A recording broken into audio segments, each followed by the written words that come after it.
Hi there everyone, Matt here, I hope you're well.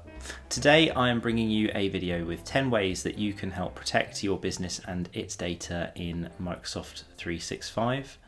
Let's get straight into it. Point number one, and a big thank you to Ronnie Fahy who reminded me of this, is user training and education. The user is always going to be the weak link in any cyber security strategy. 47% of users were successfully phished in a study done by Duo this year. That encompassed 4,000 users, and that's a really high number. So you need to be very mindful of that. How can you improve your posture? How can you make this better? Well, the easiest thing to do is to provide regular communications with your users to ensure that they are as aware as they can be. Don't bombard them with it. Make sure that they don't have an automatic rule in Outlook to send anything with the word security in it straight to their deleted items folder. You could also potentially do some Teams huddles, maybe every other week, have a drop-in session or something like that. Or you could take a trickle-down approach where you educate managers and then ask them to impart the wisdom that you have imparted onto them down onto their user communities in the best and easiest way that they see fit. Point number two, safe links policies. These are policies which apply to Exchange Online, Teams and SharePoint and OneDrive for Business. They effectively inspect the endpoint of a link to ensure that it is safe, and if not, it will provide the user with a bunch of different prompts and warnings or potentially block it. There is a default policy for your tenant which is switched on by default, and it can be found in the Security Center. Do go in there, have a look at it, see if the settings are configured correctly for you, and if not, maybe look at creating some more policies to fine-tune it in line with your business needs. Point number three is safe attachments, and that is very similar to safe links, but it applies to email attachments. Effectively, the way that works is when an email comes into Exchange Online, the protection backend mechanism kicks in, inspects the attachment that comes along with the email, and then unpacks it to see what's within it and see if it is something that may or may not be safe for the user. Once that's been decided, depending on the rule set, then depends on what happens, whether the email gets delivered, quarantined, etc. There is a default policy that is defaulted to on. Again, I recommend that you go and have a look at that and make sure that it is configured in line for your business needs.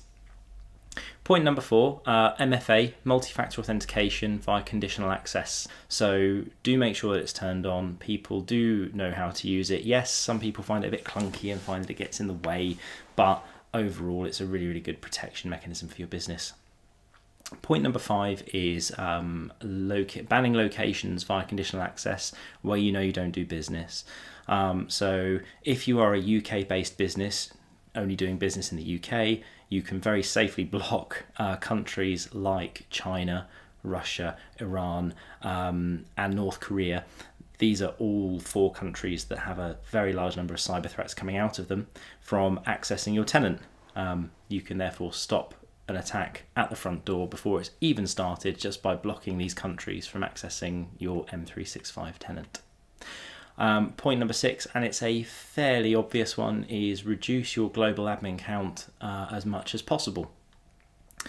Businesses undertake projects, migrations. They get third-party specialists in, such as myself, or maybe an independent software vendor, to come and set up and configure some software, and then a global admin account's created. It's used for whatever purpose it needs to be used for, and then it is left behind, forgotten, and just provides an additional attack surface, all the while that it's there active.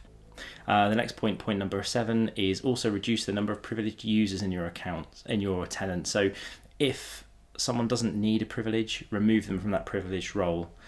Even better if you can use privileged identity management, but that is an E5 feature and quite expensive, so there are going to be very few organizations that have access to that, but if you do have it, even better. Just ensure that you are using good, decent role-based access control, only giving users the privileges they need when they need them. Point number 8, and this is a fairly email-specific one, or it is an email-specific one, is introduce DKIM and DMARC. What are DKIM and DMARC? DKIM is a little bit like SPF, and it tells other mail servers on the internet what mail servers or services are allowed to send mail from your domain. And DMARC is a type of policy that is enabled to tell a recipient's mail server what to do when a mail server that isn't from your organization sends a mail to them. These are two very complicated and technical topics. Depending on how many mail services you're using, it can be quite complex. However, if you would like to know a little bit more about that, I would love to talk to anyone about these because they're both fantastic.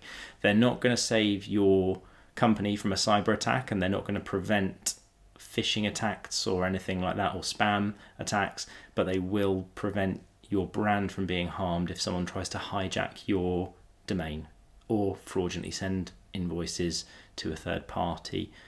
Point number 9, it's a bit quirky, but hear me out, is set up your branding page in M365. Your branding page, when you sign into your company portal, effectively tells users they are logging in to your tenant. If you leave it as the default Microsoft branding, if they have a threat actor that tries to phish them, that takes them to a very similar looking sign-in page that is set up to effectively spoof the Microsoft default, then they're not going to know. If you set up your company branding and they're taken to what looks like a Microsoft online portal sign, and they're going to go, hang on a minute, I'm being asked for my credentials, but it doesn't look anything like my company portal, so there's something wrong here. I'm not saying that threat actors can't spoof your company branding. I'm not saying that they can't spoof your company portal branding, but what I am saying is that you're preventing yourself from being an easy target and making it one step more difficult for a threat actor to try and infiltrate your business. It's easy, it's free, it's good for brand, and it's good for your security posture, so definitely go and do that one.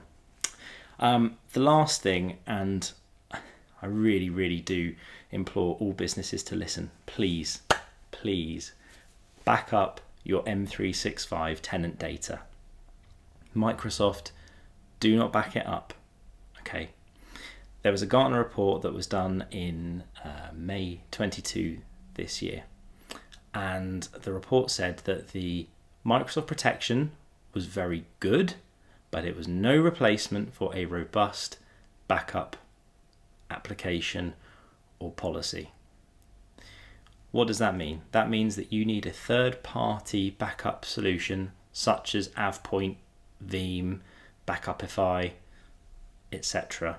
to back up your M365 data to another data center. You need to have a fallback position.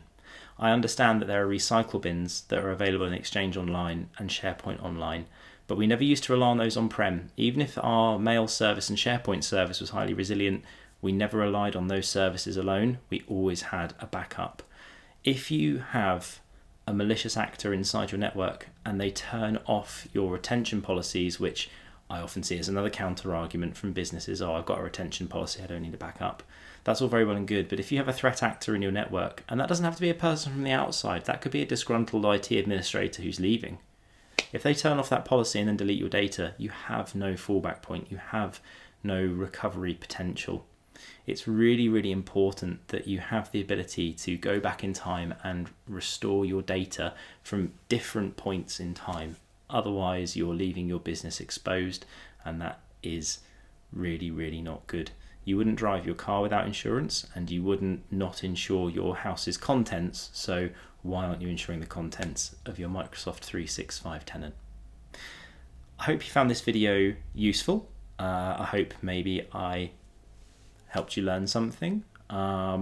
If you did, if you could give it a thumbs up and a like or a comment or share it amongst your network, I'd really appreciate it. Hope you enjoyed the longer format. I typically do 3 or 4 minute videos. This one has been almost 10, so hope you enjoyed that too. If you want to discuss anything that has come up in the video, send me a connection request, send me a message, or drop me a comment below, and yeah, it'd be great to chat to you. All right, stay safe, and until next time, see you soon. Bye.